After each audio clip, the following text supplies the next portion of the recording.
dito sa hearing na ito. Okay. May mga pagkakataon na talagang hindi niya maiwasang sabihin yung totoo na, oo, death squad ko yan.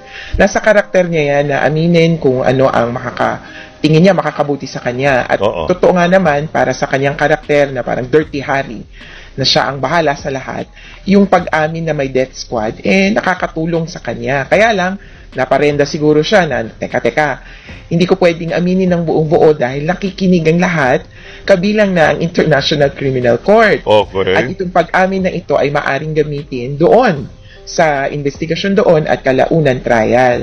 Kaya siguro nagrenda at nililinaw. Kaya kung mapapansin natin, may sasabihin siya, maya-maya, either siya o kaya si Sal Panelo, balita ko, kinlarify niya yung ibang mga statements pagkatapos ng hearing, may paghahabol. Anong napansin niyo sa saguto ni Pangulong Duterte?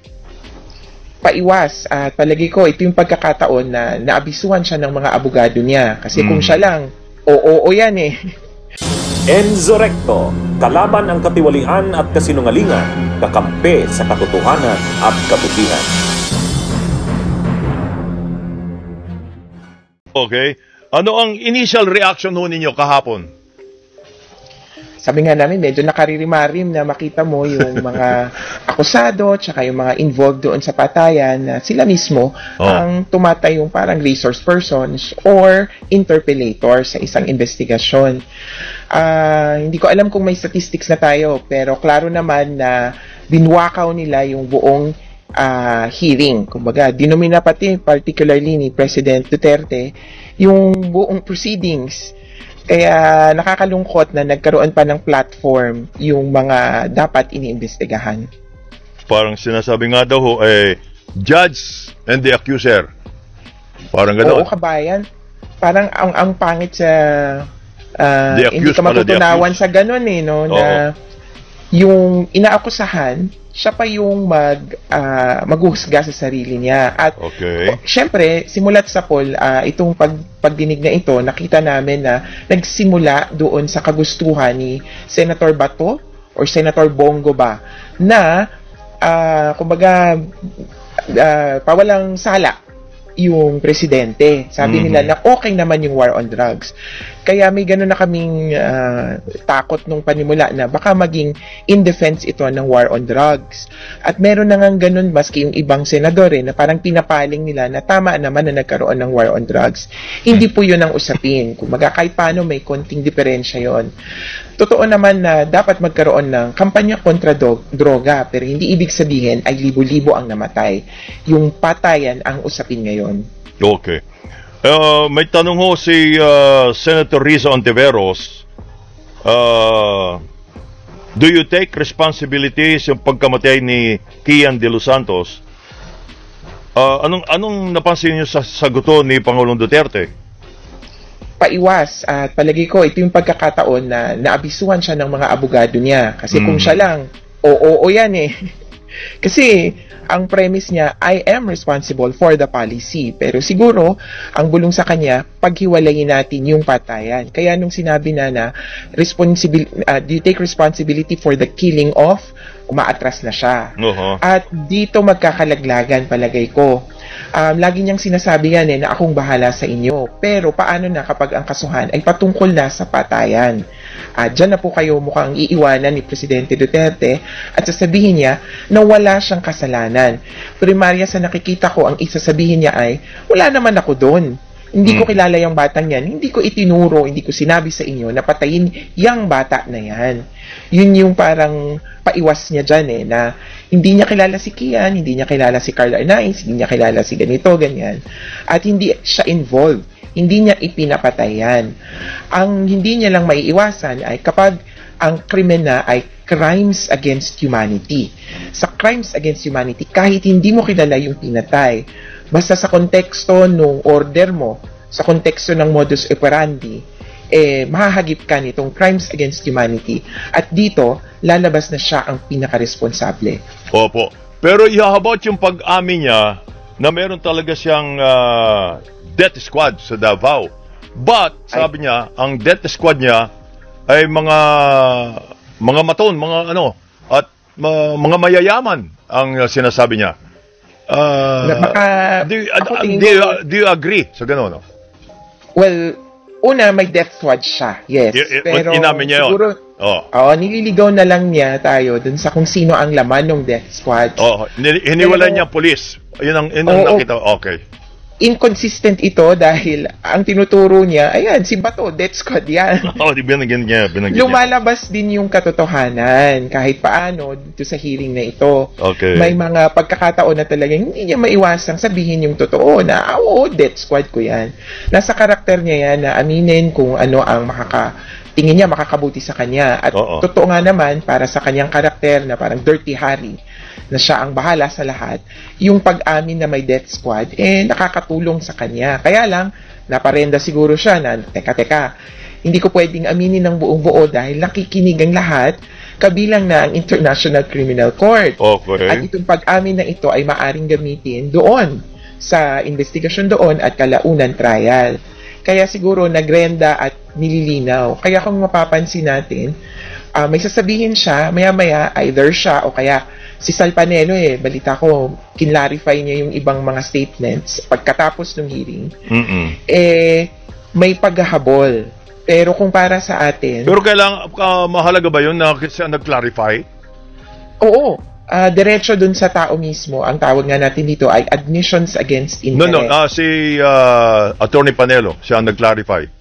Yes, punto din yun. Kasi admissions against interest, you take it as kung anong sinabi nung nagsalita. Okay. Ngayon, kung meron ka pang kailangang mag-interpret, labas sa sarili mo, o may ibang tao na, hindi, ganitong ibig sabihin niya, hindi yun yung tinatawag na plain or ordinary meaning na iniisip ng batas. Sa batas kasi, kung anong sinabi dyan, you take it as it is. Plain and ordinary, meaning na naiintindihan ng isang ordinaryong tao. Kung may explanation pa ng hindi naman technical terms ang sinabi niya, hindi jargon, hindi legal, yun, pwede mong hingan ng tulong na paano nga bang i-interpret ito. Pero dito, yung plain and ordinary meaning, pinapalitan ng ibig sabihin, sabit po sila dyan. Kailangang mag-ingat-ingat rin ni Secretary Sal Panelo kasi makakasama siya. Actually, posibleng kasama naman siya.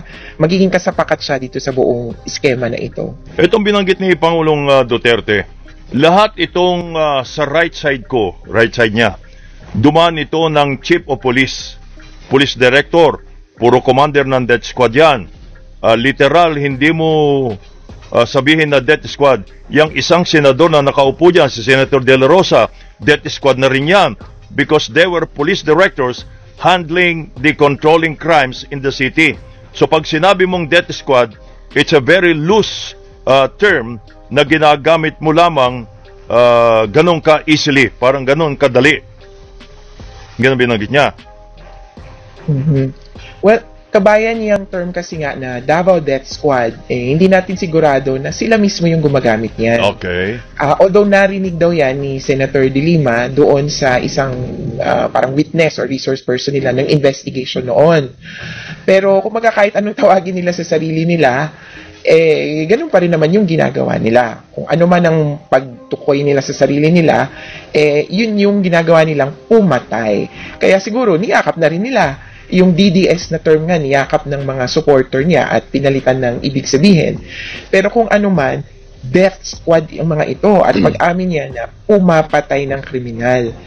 Medyo kahit na parang may papalakbak talaga dyan kasi kumbaga meron silang threat or meron silang experience ng gano'n na may mga kriminal na tumatarget sa kanila. Pero mali po iyon. Without due process, without the death penalty in the Philippines, hindi po dapat basta-basta na lang pinapatay o namamatay yung mga kriminal. Kaya ingat po tayo sa pagsuporta sa mga ganong policy statements o sweeping statements. Although yung dating police director ng Davao na si Vicente Danao, sabi niya parang nagbibiro lang. I think he's just joking. Yun ang sabi niya. Tumanggi rin yung isang si Catalino Cuy na naging police director po ng Davao din. Yun, hindi rin niya inamin yung tungkol sa DDS. Pero ang sabi ho ni Pangulong Duterte, Ayan, ang instruction ko, encourage them lumaban. Pagka lumaban, patayin nyo para matapos na ang problema ko sa syudad. May kasama ng pagmumura yun. Noong presidente ako, ganun din sa command conference dyan sa Malacanang. Yan ang utos ko. Anong timbang ho niya kung sakasakali at nakikinig ang ICC or yung hamon niya sa DOJ, narinig niyo yun? Bakit hindi pa siya kinakasuhan hanggang ngayon ng Department of Justice? Yung Department of Justice, totoo ay sumilip daw dyan noong 2009, 2011. Sumilip, ha? Pero hindi sila nakabuo ng kaso eh. So mahirap yung case building, wala daw na witnesses. Yun, walang... Palagay ko meron yang in the entire political atmosphere. Kasi ang hirap nga naman, mayor ng Davao noon, tapos kalaunan naging presidente. Opo.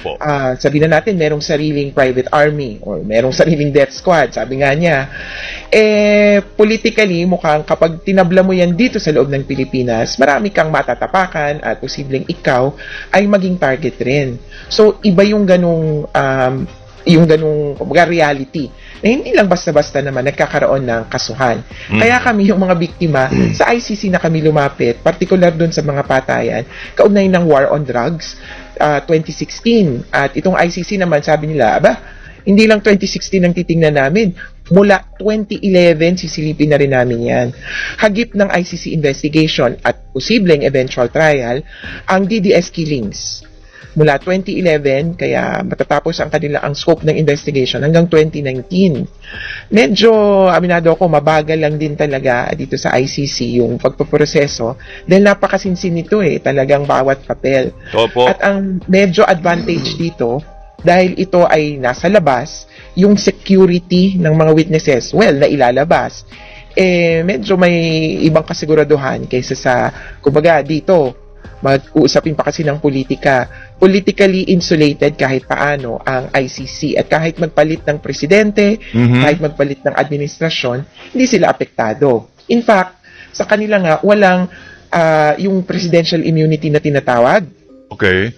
Na kahit presidente pa siya? Kahit presidente pa siya. Nagsimula ang ICC ng investigation, walang kinikilalang ganun ng ICC. Okay. Dahil sa kasunduan na rin ng mga bansa na, teka, hindi ibig sabihin presidente ka, immune ka mula sa kahit na anong kaso. Sabi nila, pag sobrang lala ng kaso mo, katulad nitong crimes against humanity, krimen to laban sa sangkatauhan, sa pagkatao na to, war crimes and other such crimes, pwedeng magkaroon ng jurisdiction o pwedeng ipasok dito sa ganitong mga korting ito. Sa paano pa kakatwiran ko? Hindi na kami membro ng ICC.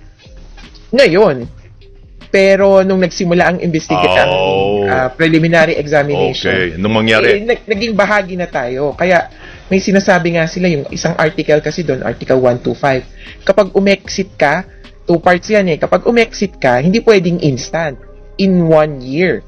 Kaya umexit tayo ng March 2018, naging effective lang yun ng March 2019. Tapos hepepep, hindi pwedeng ganun-ganun na lang. Kapag if there is any matter under the consideration of the court. Opo. Kumbaga, kung meron ng tinitingnan ang korte patungkol sa bansa mo o patungkol sa isang krimen na sinisilip dyan, patuloy pa rin na magkakaroon ng jurisdiction or pag-imbestiga yung korte. Hindi wala na pala tayong matatanong na membro ng May kulanong salita na ang ibig sabihin dito ay ang pagkakaisa. Bunyog Party List. Halika na, Bunyog Party List ka na. Halika na, Bunyog Party List ka na.